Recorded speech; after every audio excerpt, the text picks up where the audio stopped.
Thank you all for being here today. I'm joined by my fellow regent, Jody Giles, is here somewhere with me today.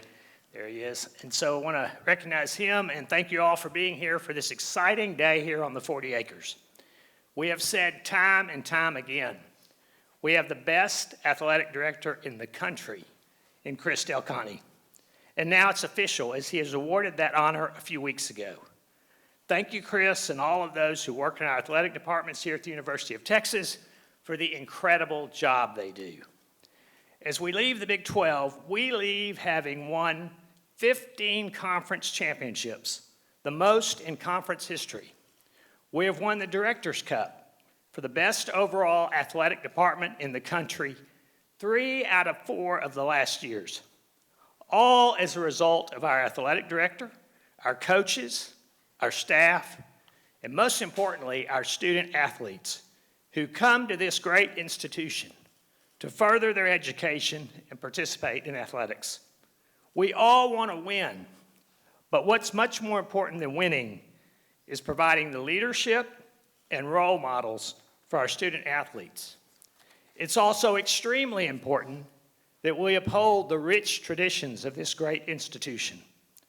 We want leaders of character and integrity who know how to win in a way that makes Longhorn Nation proud, which is the reason we are so proud to be here today to welcome Coach Schlossnagle as our new head coach of UT Baseball. His record speaks for itself, but more importantly, his character and integrity and the manner in which he runs a first-class program is second to none. We are beyond excited as he becomes UT Baseball's next head coach. Our focus will always be on our students, as it should be. And we are proud to be here today to welcome Coach to the 40 acres, as we know he will lead our student athletes and excite our fans and Longhorn Nation in a manner that will make us all proud. May God bless all of us gathered here today, and may God continue to bestow a special blessing on the great state of Texas. Thank you.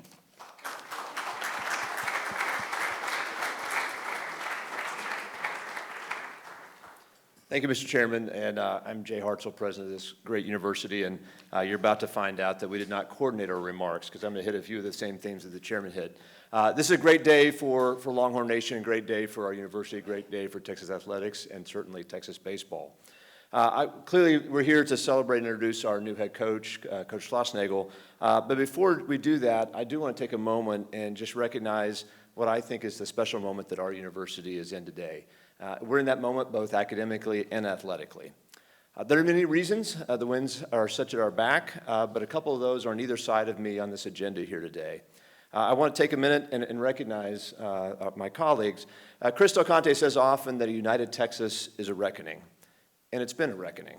Over the last 4 years of working together, we've had 11 national championships and 3 Directors' Cups, as the chairman mentioned.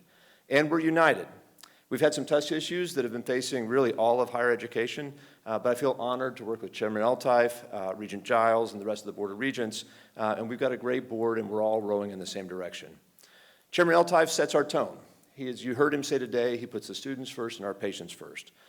He is also one to drive for excellence and impact.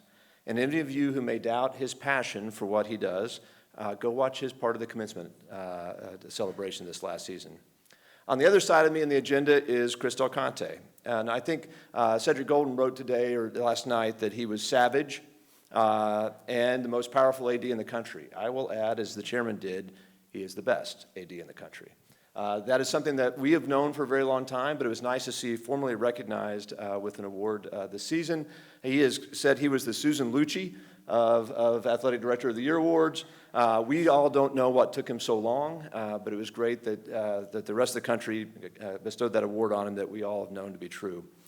Part of what makes CDC so special is his ability to do what we strive to do across our entire campus. We bring together outstanding leaders, outstanding teachers, outstanding developers of talent, and then we bring into that mix very, very talented students. And then we're all here to help them. And I don't think there's a better AD at the country at attracting talented people than Chris Del Conte. I asked Coach Ianello, our new women's golf coach, part of what made her come and choose to come here and leave her alma mater in Arizona. And really quickly, she got to the rest of the coaches that we've assembled here at this university. That's a credit for the entire athletic department staff, for our student athletes, and for Crystal Conte. Bringing such talented leaders of our student athletes together is really making this a special place and a special time.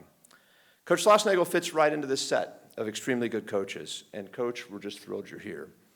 Athletics is a very important part of the University of Texas at Austin. And baseball is a very important part of Texas athletics. It has an amazing history. I would say it's arguably second to none. And it takes a special person to lead that kind of a special program. And it's clear that we have one in Coach Schlossnagle. Today is the start of a new great run for Texas baseball. Coach, we're excited for our future together. It's going to be full of student athletes who are going to reach their potential, take trips to Omaha, and win championships. With that, thanks again, Coach, for being here, and I'll hand it over to Crystal Conte.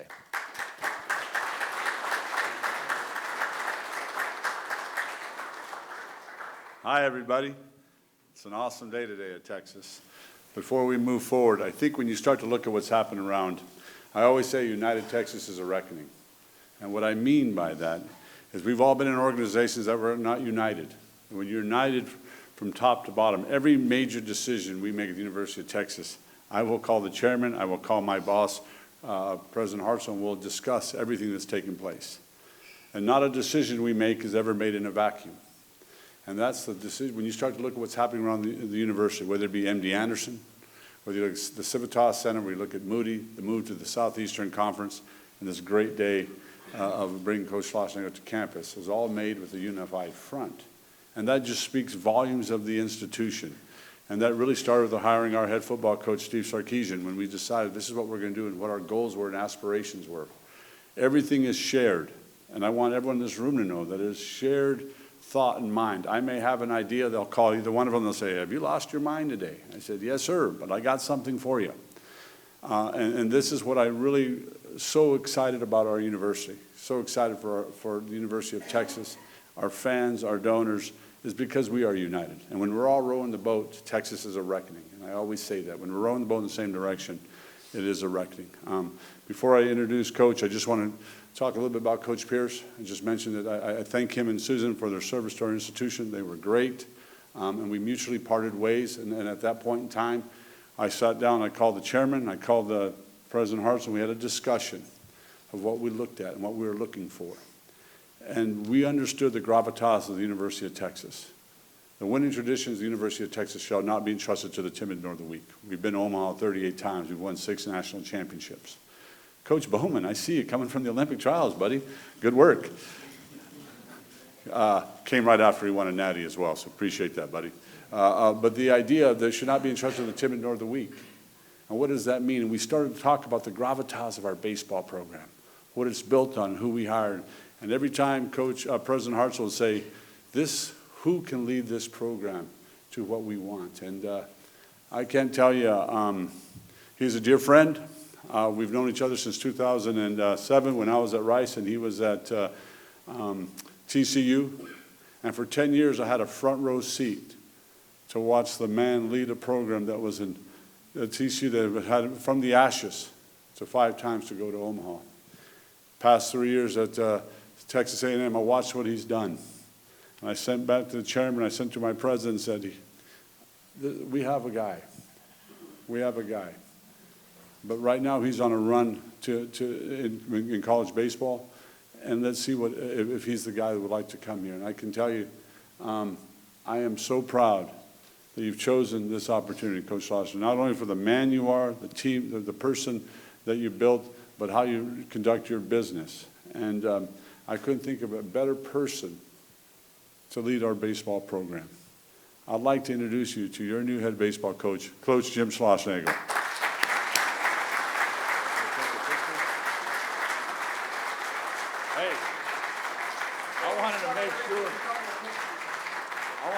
Sure, we got the spelling right. Did we get the spelling right, everybody? Yeah, that's a long name, buddy. Come on up. Yeah. Hook him up. Okay, put your phones down now in the front row, right here, y'all. Awesome, thank you. Coach Schlossnagle, the podium is yours. We'll ask questions after the fact. You got it. You got it. Hey, guys, Coach will start with his opening statement, and then when we go to the Q&A, we'll make sure you wait till we get a mic to you, and then ask your questions.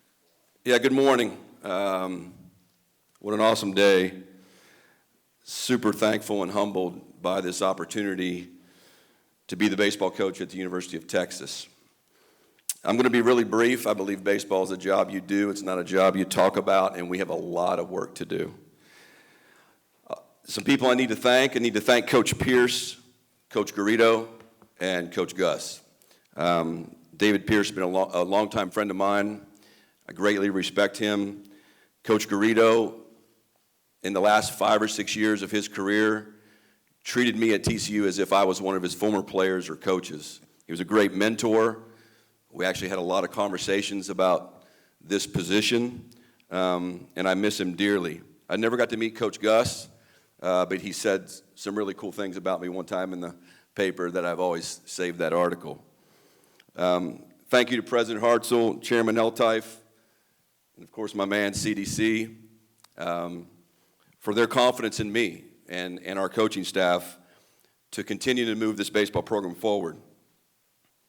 Probably most importantly, I want to thank Texas A&M. This wasn't obviously a move from one school to another school. This is a great rivalry, and I couldn't be more thankful and humbled by the support that I got there, that we got there from some awesome players, staff, and administration. General Mark Welsh has become a very dear friend, one of the greatest leaders I've ever been around. I had 2 athletic directors that were incredibly supportive, and I have nothing but positive memories and will always comment positively about Texas A&M. I am very confident, even though it was only 3 years, that we left that program in better shape than we found it. I want to introduce we have 3 members of our coaching staff here today: our associate head coach, Nolan Kane, our assistant coach and hitting coach, Michael Early, and our pitching coach, Max Weiner. This had to be a team effort. When Chris and I had discussions about this, I was very clear that this had to be a team effort because I've been on some awesome coaching staff, some winning coaching staff, some championship coaching staffs, but I've never been around a group of guys who are more tied together, synergy, knowledge of the game, work ethic, than this staff that we had at A&M has been. I'm sure the question will come up, why this move and why now? I don't take that lightly. On some hands, this was a very easy decision because of my relationship with Chris and my past history and my belief in him and his wife, Robin. But it was obviously very hard. Especially, there's a lot of decisions in life that you don't get to choose the timing. You don't get to meet with your team as you would like. And for that, I am sorry. But college athletics right now is this is the problem. Mr. Del Conte would probably agree, this is the most uncertain time of college athletics that it's ever been in, and no one knows what the future is. Never in the history of college athletics is alignment more important between administrator, president, chairman of the board, board of trustees, board of regents, whatever. And I yearn for a great leader. I need a great leader, and I study leadership, and Chris is the best leader that I've ever known. We've done this before, and although it was super, super hard and emotional to make this decision because of my love for the players at Texas A&M, I simply could not pass up this opportunity. OB, I'm glad you're here. I was asked a question after our game the other night. We're playing for the national championship. And as I said in my press conference when I took the A&M job, there would never be a time that I wasn't invested in that program. And there never was a time I wasn't invested. I gave when I say I, our staff, we gave everything we possibly could to win that last ball game. And when the game ended, I want to publicly apologize to Richard Zane from TexAgs. He's a young reporter. He asked the question that was an obvious question. I wish I could have answered that better. But in the moment, 30 minutes after the last pitch, all I could think about was our players. And I really wasn't in the mood to talk about myself or the future. So I apologize for that to Richard. Moving forward, I'm a big culture guy. I believe that the way you do anything is how you do everything. And our culture at the University of Texas in the baseball program will simply be this. Number one, toughness. The toughness to embrace success and see failure as an opportunity. Energy. We're going to give elite effort. Excellence means the best version of yourself. My job is to help everybody within the program become the best version of themselves, especially the players. I want to be held accountable. We're going to be about accountability. I'm going to challenge our players to do what they say they're going to do. Do what they say they're committed to do. And the last thing is to be selfless. I think the greatest quality somebody can have is humility, because you can't learn what you think you already know. That's the only way you can be coached. That'll be our culture. That'll be our core values. Those aren't words on a wall. That's not stuff we're going to put on a T-shirt and talk about it in the first meeting. That is how we will live. That is how I want to be held accountable, and that's how I will hold everybody else accountable. To the former players at the University of Texas, this is your program. The program belongs to you. You are always welcome. Many I've known from across the field during my time at TCU and Texas A&M. Cody Clemens, killing me. I've only missed a baseball game 2 times in my life for my children, my son Jackson and my daughter Katie. Just a quick story. And so one of the games I missed was my son's graduation, TCU at Texas. I have the game on my phone, trying to be quiet. We're up a run in the 9th. Augie Milbauer's pitching, and Cody hits a walk-off homer. That was a tough day. But the program belongs to the former players. And to the current and future players, the program belongs to you as well. My job is to steward this program. One thing Augie said to me one day is, if you decide to ever come to Texas, this will never be your program. And I've never felt that TCU, UNLV, Texas A&M was ever my program. My program's Elon. It's in North Carolina. And that's my school. My job is to steward this program and oversee this program and continue to grow this program to a championship level on a daily basis. So to the current players and the future players, that's what we'll be doing. From a recruiting standpoint, I believe, and I have always believed, that players make decisions based in 3 areas: academics, player development, and team success. Where can I get the best degree? How can, especially in baseball, who and how are you going to develop me to become a major league player? And 3, want to win in Omaha. Want to be the last team standing. Texas is and will always be elite in all 3 of those areas. Beginning now, we have to prepare to compete in the major leagues of college baseball. If you've never been in SEC baseball, get ready. It is as fun and competitive as you can possibly be. I know it's the same in football with Coach Sark and all the other sports, but there will now be 16 baseball programs in the SEC that are committed at the absolute highest level, and we will be ready for that. Lastly, to the Longhorn fans, we need you. Please know that this is not a job for me. This is a lifestyle. I don't play golf. I don't hunt or go fish every now and then when I get a free day, but I don't have many hobbies.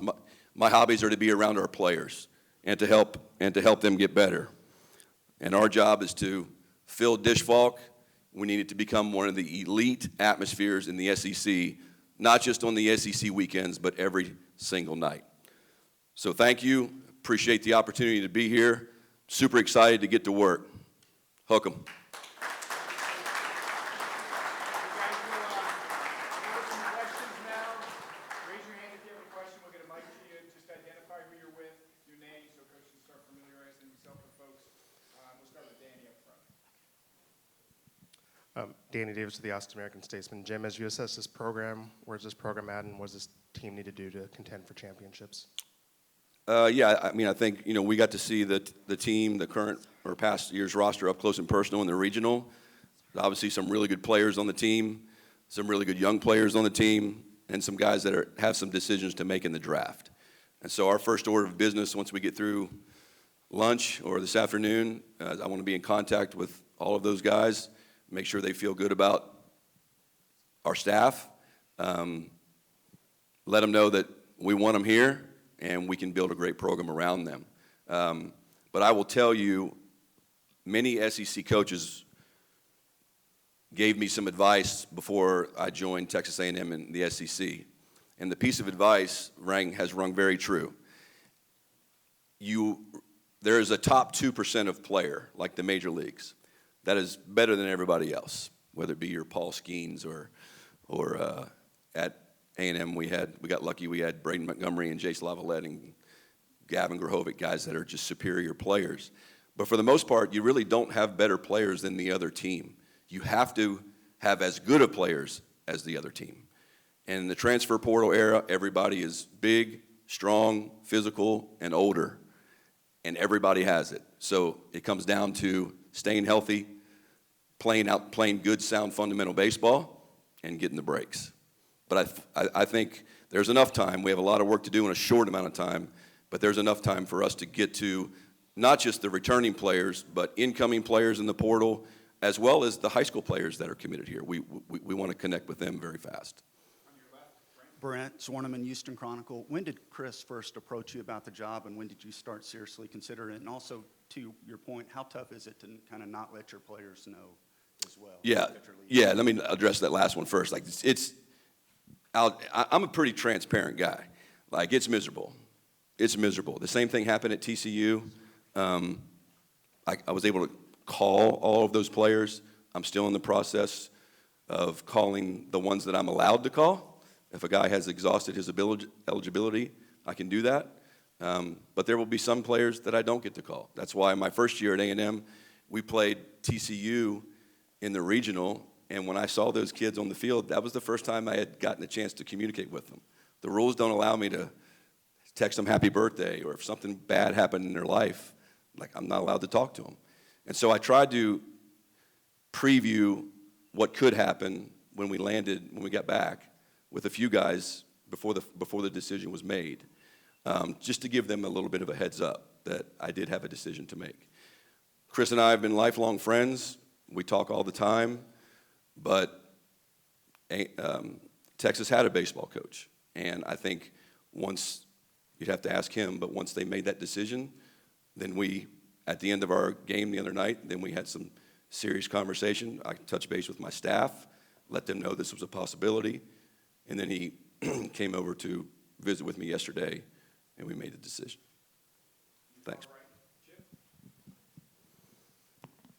Chip Brown, Horns 24/7. Coach, can you talk a little bit more about the importance of alignment right now in the culture of this college athletics landscape, and also that conversation with Augie, what that meant and kind of in terms of wheels turning? Yeah, so Augie, let me address the first one first. Augie, I can't remember the year, 15 or 16 maybe. We played in Fort Worth, and the game ended, and I had always wanted to be close to Augie and learn more about him, but I didn't play for him or work for him. And he pulled me to the side during a rain delay and said, "I want you to come see me this summer."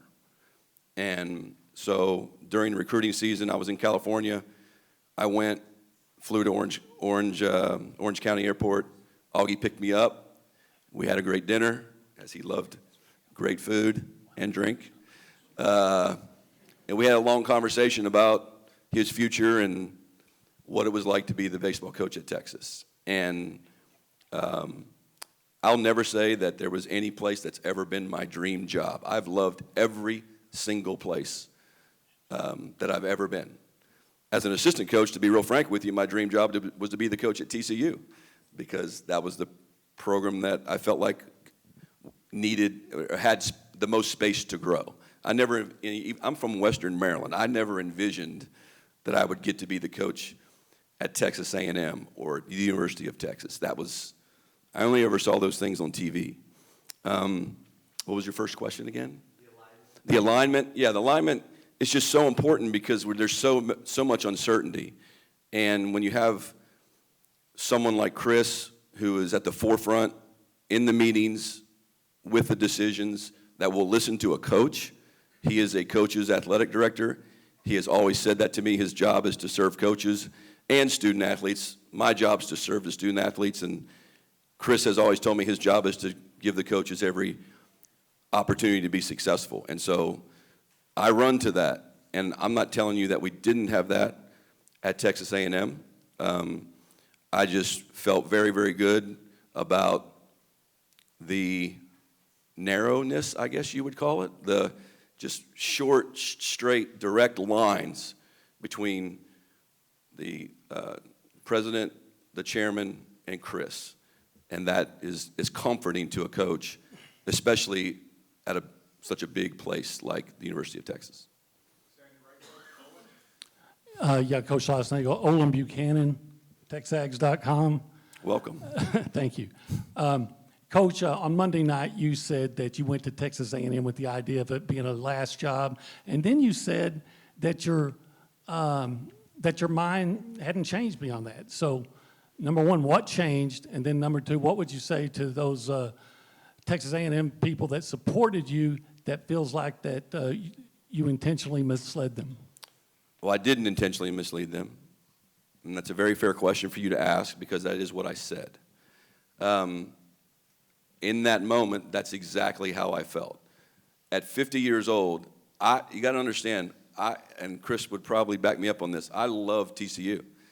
My children grew up there, Fort Worth. I was there 18 years, and it had to be a very unique situation for me to leave that at 50 years old. I love Coach Garrido, and I hope I get to coach here for a long time, but I don't really have any plans on coaching to 75, 78 years old. So I made that choice because it aligned both personally and professionally with what I had going on at the time.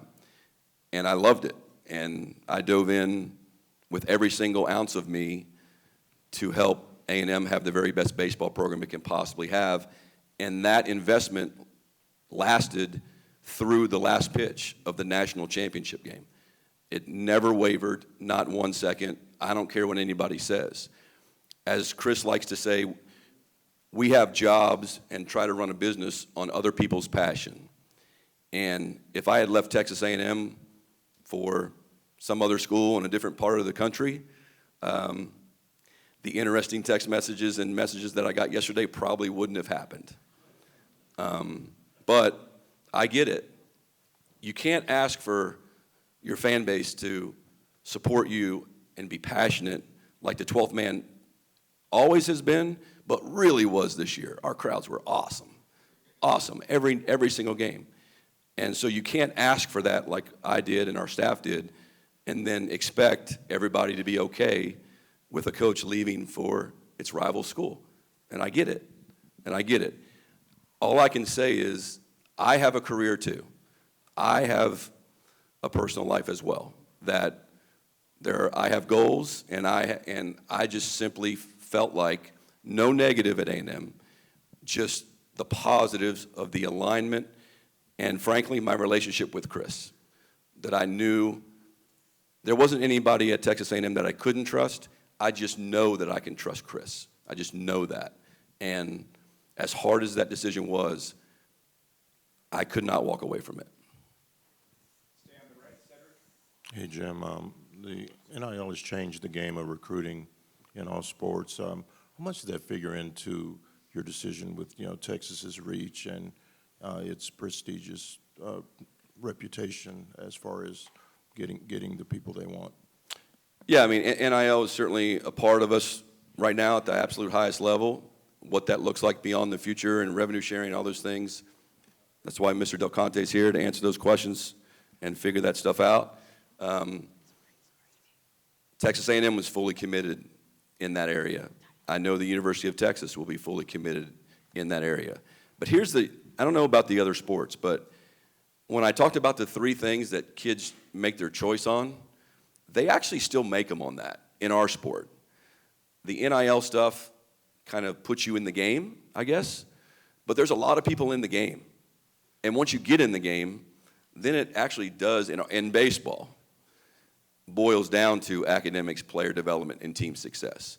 And Nolan and Max and Mike and I have been on Zoom calls during the College World Series 2 years ago where the player only wanted to talk about NIL. And we will not be recruiting those players.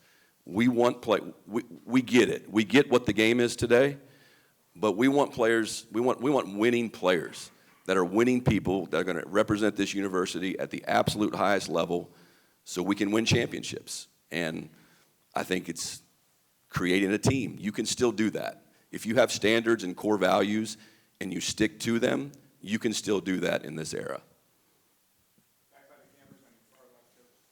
Hi, Jim. Tyler Feldman, KVU Sports. Welcome to Austin. My question for you is, based on what you said about how important your friendship and relationship is with CDC, is there a memory you can share back maybe during your days at TCU that springboarded this long-term friendship? Let me talk about our first memory that didn't involve, involved TCU. But so in 2007, we're playing in a regional at Reckling Park, and the Horned Frogs are pretty good. We had a really good team. We had a couple major league pitchers on that team, a guy that won a Cy Young Award by the name of Jake Arrieta and a relief pitcher by the name of Sam Demmel. And we had to use them both in the first game to beat Baylor, and Rice had a great team.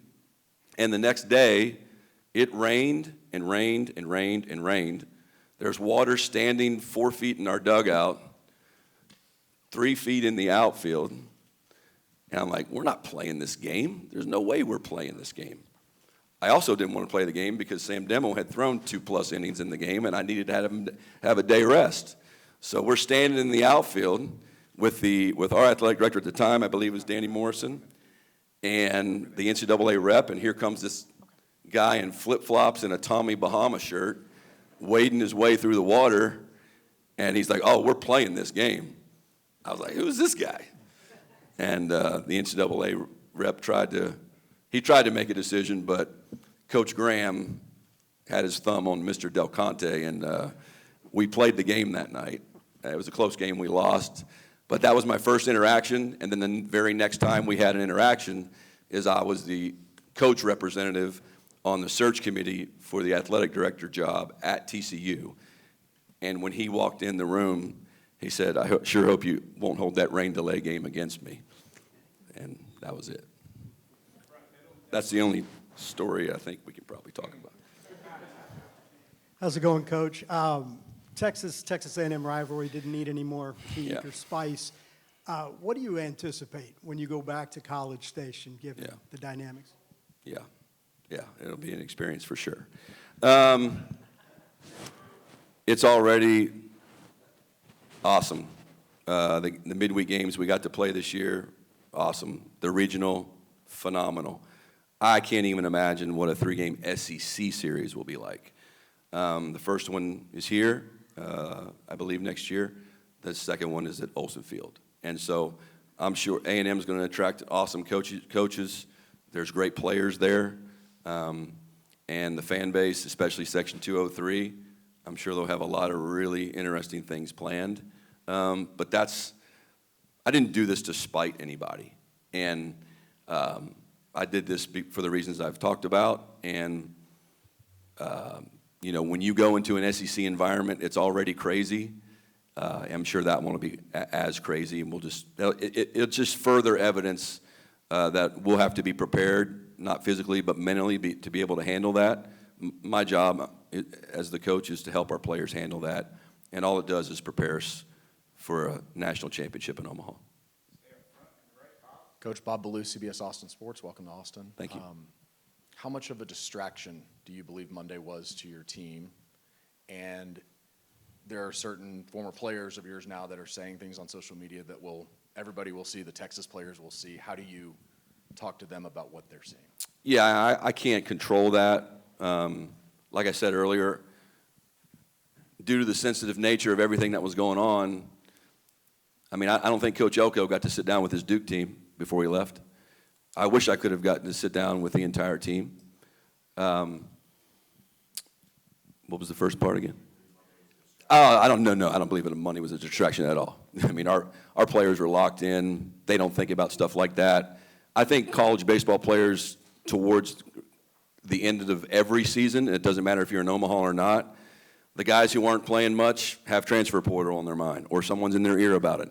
The guys who are draft eligible are thinking about the draft. There's an agent in their mind. Coaching stuff, I truly believe, I know our players were able to separate that. Our routine never wavered. I wasn't on the phone with Chris, before the game, or I mean, there was nothing. I want to win a national championship. I've been there 8 times, 7 as a head coach, and here we are, one game.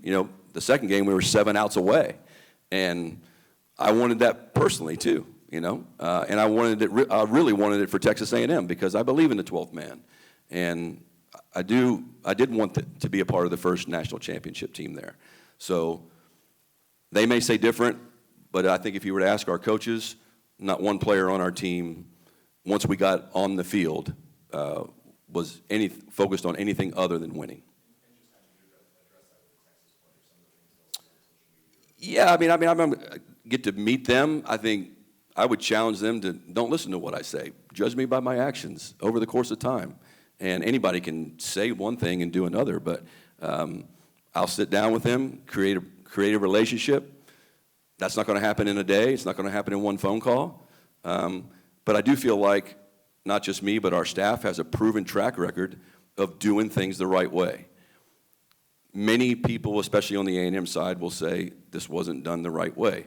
I just don't know any other way it could have been done. There's, not like we could sit around and wait for a week. That wouldn't have been fair to Texas A&M, and that wouldn't have been fair to the University of Texas. So it is what it is in today's college sports. But I love those players. They'll get emotional, and that's okay. That's okay. It's okay for them to express their emotion. Hey, Jim, Alex Miller with the Eagle. I just wanted to go back to the timeline. So did you have any discussions with anyone at Texas during the season or the postseason run to the World Series finals? No. Chris and I talk all the time, but we had no, he had a coach. There was no bare bones discussion of this. I mean, this is always, when I was at TCU, these rumors have always been around because of our relationship. And I can't control that. If you ask our coaches, they have had to deal with it since the day I got to Texas A&M. I mean, I had a specific buyout specifically for the University of Texas, and that's because of my relationship with Chris. And so, thankfully, it's really not a question we'll ever have to answer again. Two last ones. Go on the right, Joe. Joe Cook with Inside Texas. How important is it for you to have brought your entire staff with you from College Station to Austin and help you with that program building process? Yeah, other than working for Chris, it was the most important part. We are a united front as a staff, and I hope to bring potentially a few more guys, but there was just no way I have plenty of energy, but I did not want to go through that process, and we don't have time to go through that process. We need players. We need to keep the returning players, hold some guys in the draft, and we have to get, this afternoon, we got to get on the phone and rebuild this roster because the SEC is looming, and so I needed my guys with me. Corey Mose, KVU Sports. Welcome to Austin. Thank you. Just wanted to ask you something you mentioned earlier, how you made a decision for your career as well. And so, in your opinion, what makes this the right time, and what makes you the right person for this job here at Texas? The right time was simply, well, one, the job was open. 2, Chris is here. He has a length of contract that we hope to hold him to for a very long time. It's just really just simply that, is that, again, no negative at A&M, different structure there, with a lot of different entities, which are all great, but it was just where I was personally in my relationship with Chris, that I could not walk away from this. Again, I hope to coach for several more years, but I'm not coaching forever, and this was just an opportunity that I couldn't walk away from.